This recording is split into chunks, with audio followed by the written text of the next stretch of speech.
Listening to the show, I heard Mike Missanelli's viewpoint on the way home yesterday, and I would say, just in summary of that, if you're on the side of Topper did the right thing, you were absolutely ratioed by almost every single credible voice in baseball. That people will, I don't understand the blind defense of anybody.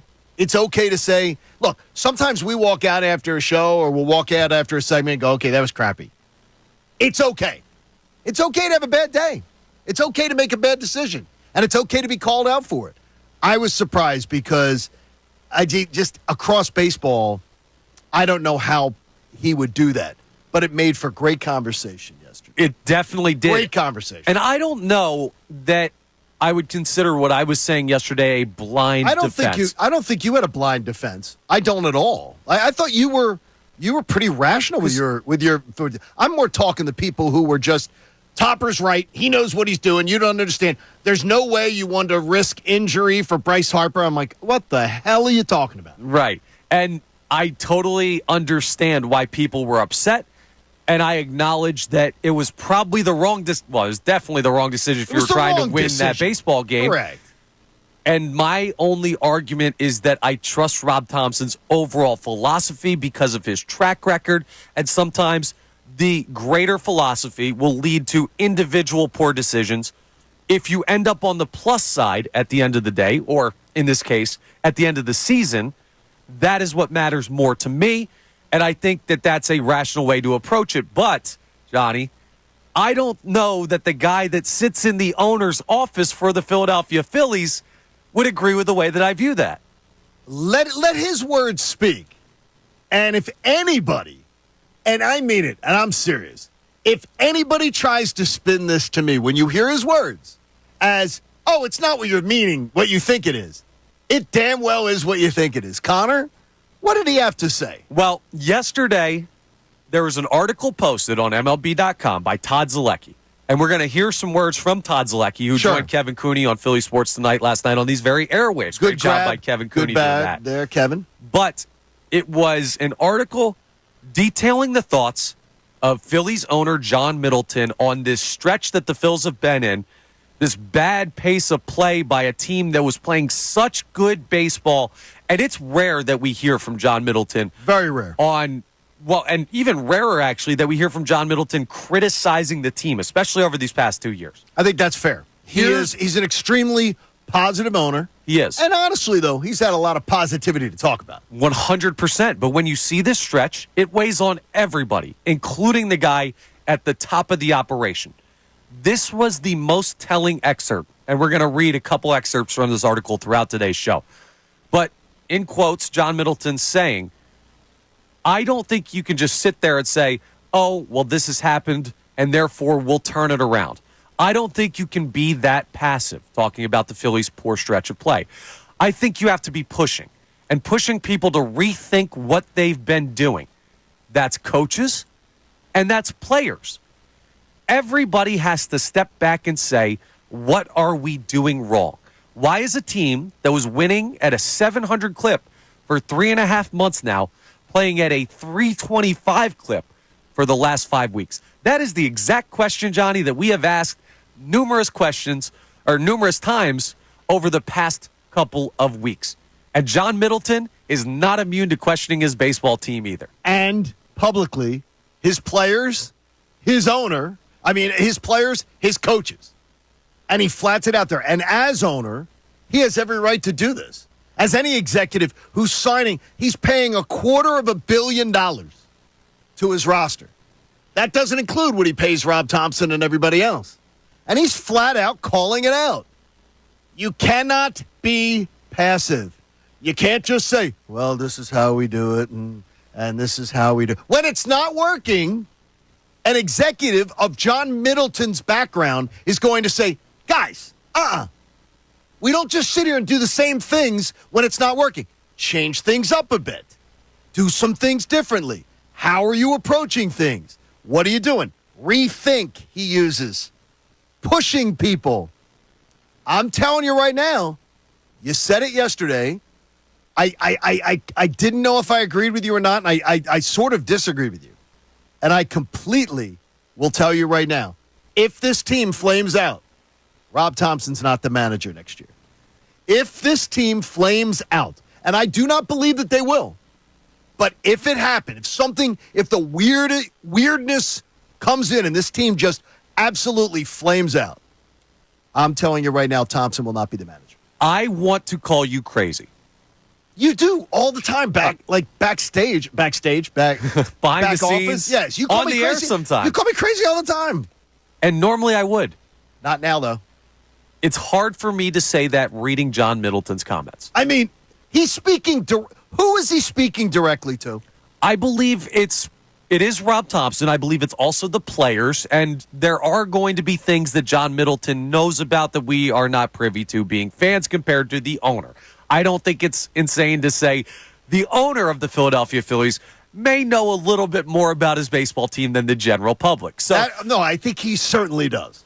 So I'm willing to, like, when the owner talks, that was the assertion in that little pre-show open, we've got to listen to what he has to say because John Middleton is the decision maker. Yes. And he is an owner that we have lauded in this stretch of Philadelphia Phillies baseball for the amount of money he has shelled out to big-time players, for what he has done to be accessible to the fan base, for what he's done to be open to the fan base about how much he wants to win and how he's backed up that talk with action. I love John Middleton. And dollars. Absolutely. He's been the guy who he told the people, you come out, you buy tickets, you support this team, I'll spend. I will do everything I can. He's been a man of his word. And by the way, the players that he spent on have done, for the most part, a really great job. Yes. At delivering for him, too. It's been a great relationship. It really has. And I think your assessment of what John Middleton may be, we're going to say maybe because we don't know for sure, but may be thinking about his manager is fair. How could you tell me that this is what and that's why we don't talk about these things before we go on the air. How could anybody read that, spin that, and say it's not talking about the manager? No, it is. It is. But I mean, he is. There will be people today who attempt to say, it's Philly media making something out of nothing. Right. There is no way to interpret his comments and not understand exactly what he means. When things are going crappy, do not sit behind a microphone and tell the Philly fans and he says we're accountable to the Philly fans. Do not sit there and go, well, it's just baseball, and we just got to stay on track and do things. And I wanted to give them a full day, and that would what you have to make sense to your boss. Absolutely. But what I don't want to do is overstate the amount of worry because the track record still exists for Rob Thompson. Like, I don't want to treat this one article by Todd Zalecki with statements from John Middleton in there and say, wow, is there a rough patch here between Rob Thompson and John Middleton? I don't think it's that much. Exactly. No. And some people may, because there are people out there that are anti-Rob Thompson for whatever reason. Some reasons valid. Some reasons I think absolutely not. And just born out of maybe annoyance with the personality. Sure. Or annoyance with the way that this team has ended their past two postseason runs and people putting that on the manager. And I'm not saying all of that is totally unfair, but I do think some people take it too far. And when you talk about the manager potentially losing his job if things go poorly, I think some people hear that and say, oh, okay, we're going to look at that as a distinct possibility. I don't know that John Middleton's like considering that at this point. No. Because it's No, August, because I think he believes in it, and I think he believes in his team. That's all I'm saying about we need to be realistic about what exactly these comments mean. But there is no doubt he's talking about the manager, and he doesn't like John Middleton. Love it. He doesn't like exactly what I don't like, and I flat out will tell it. I think Rob Thompson is exceptional at building a culture, creating a 162 clubhouse. I watched a Hall of Famer and Bobby Cox do it. I watched, the early years of Brian Snitker do it with a Braves organization that always is there and wins. But the same type of stuff exists with Rob Thompson. He creates a work environment that his players love playing for him, love working for him. He always has their back, never throws them under the bus. But the difference is I saw guys like a Bobby Cox back in the day call out. I saw him yank Andrew Jones off the field for lollygagging in the middle of an inning. He walked onto the field, signaled to Andrew Jones, get your backside into the bench, and substituted for him. His star young player. Rob Thompson would never do that. He would never do it. You can be a player's manager. You can be a guy who is like Rob Thompson, and you can still have the cojones when you need to be the boss. Charlie Manuel did. Yes.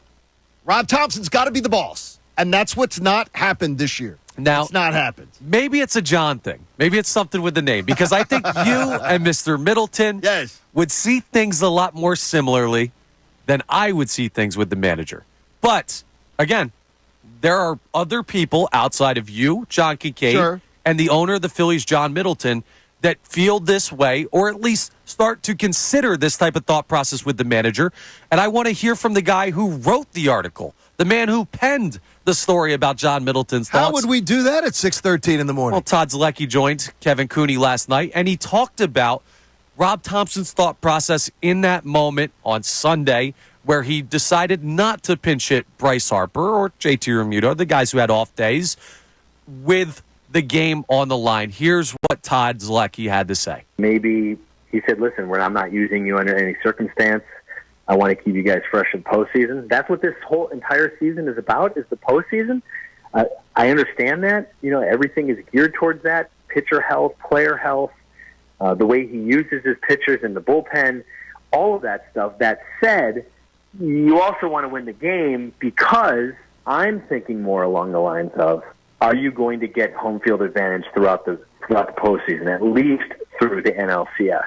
So, the Dodgers end up winning one more game than you this year, and now you have to go and play Game 7 of the NLCS at Dodger Stadium. It's not the end of the world, but you'd rather play it in Philly. Regardless of what happened last year in the NLCS, you'd rather play those games in Philly. So that's why that move yesterday to keep Harper on the bench scratched my head. I scratched my head in more ways than one. Yeah, I mean, he's right. He's right about that, because one game does matter. One game does matter. And more importantly, it is Rob Thompson, John Middleton. So I went and searched for every quote I could find yesterday. Rob Thompson, John Middleton, Bryce Harper, Kyle Schwarber, who I found on the record, all saying the bye, winning the division and getting the bye week or one of the was their goal of the season. So no moving the goalpost now when you've blown an 8-game lead over the Milwaukee Brewers that's now down to 1, and you're dead tied with the Dodgers, who you were up by 6 over. No spinning it now as, well, all that's important is just getting into the playoffs. It's all about October. Yeah, now, BS. Those guys all said from spring training, Middleton, Topper, Harper, Schwarber, on the record. They're 4 that I found. I stopped looking because they all said, win the division, get a bye week, avoid the wild card round. Yeah, now in their defense, I haven't heard anyone not say that, right? I haven't heard any of them come out and say, well, it's okay if we don't get that. I think they're still focused on that. And while Rob Thompson made a decision on Sunday that may not point towards that direction, I don't think it changes that. I think there's more factors at play. But if you're this is why focused people are on questioning it. If you're focused on it, then be it. Don't just talk about being focused on it. Be it. When you have a lousy team in and you got a chance to win games, you play to win the game. You play to win the game. Weston Wilson. Put Weston Wilson up. By the way, and I did confirm this yesterday from somebody very close who is in every single day around the Phillies. Bryce Harper can stretch. Bryce Harper's not to the point where, people are like, you can't have him come in cold and bat. Bull crap. It's just dumb. It's dumb defense of something that was not defensible. Now, here is my ultimate question about this, because that whole 16 minutes to lead off the show was framing what the statements are and how there is clear evidence that not only does the majority believe that was the wrong decision by Rob Thompson, the owner, based on those comments, probably believes that they let an opportunity slip, and he's been seeing that happen for a while now, and it bothers him. And the reporter in Todd Zielecki, who's seen a lot of baseball and a lot of Phillies baseball, disagrees with the decision and understands what John Middleton was saying. There are plenty of people who think that that was a bad decision by Rob Thompson. But I like to look at the overall thought process because we can't go back and change Sunday. No, you can't. We can't find that You win can't. against the Nationals ever again. Now we have to assess, are they going about things the right way? And is the ultimate philosophy correct? And is the ultimate philosophy one that the owner agrees in?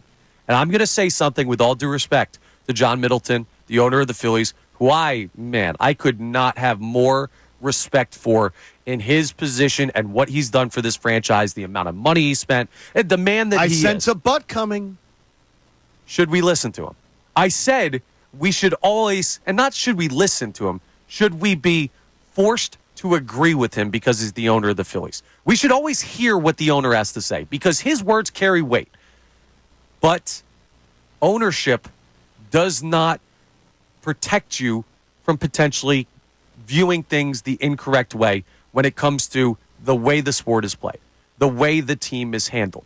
John Middleton, in spite of being an awesome owner for the Philadelphia Phillies, can be wrong in his evaluation of the way his baseball team needs to handle a season. If you believe that, and I think that's very rational thought in any argument to do what you just did. So I'm going to ask you, explain to me the logic in telling your team who wants to win, who wants to get a bye and everything, that putting up a quad A player with a leadoff man on, down by 2 runs, sticking a quad A baseball player up there at the plate and letting him bat is the best strategy. And you're still stuck on Sunday. No, I am, because it's what he's talking about. We gotta You're being passive, because here's why I'm stuck on Sunday. Because I know this. Rob Thompson's so dug in, he's not changing. Right. And it is going, and his boss is telling him, hey, dude, change. Yeah. Dude, and I think what you're doing, you just blew an 8-game lead over the Brewers that's down to 1, and you blew a 6-game lead over the Dodgers. You had them buried. The Dodgers had you'd shoveled dirt on their grave, and you've now let them tie you. What you're doing and how you're reacting to it is not working. All and of this is John Middleton saying, when you do this in any walk of life, your boss is going to say to you, what are we doing here? Why are we keep doing the same things? Change something up. And to me, well, just baseball. Well, John and Connor, let me ask you this, right? I think we're kind of getting lost in the fact that we all love John Middleton as the owner of the Phillies, as the president, everything he does, right, for this team. If it was a Josh Harris kind of coming out and the Sixers are having the best record in basketball all season, and Josh Harris comes out in the middle of the season and says, I don't like the way the coach is doing things. Or if Jeffrey Lurie does that to a Nick Sirianni, Andy Reid, whoever you want, and they're the best team in football, and he says, I don't like the way you're doing things, are we going to kind of question why he's doing that? But because it's John Middleton and we appreciate everything he's done building this team back, that we kind of take it as a good thing. If Jerry Jones said something like this, we'd laugh at the Cowboys. I'd like to believe we would have the same conversation where it could be a valid, like we have to consider it because the owner makes the decisions, but owners can be wrong. And I believe that John Middleton is not 100% wrong here, but I'm glad today that he is the owner of the baseball team and not the manager of the baseball team. And part of the reason is what makes him great as an owner.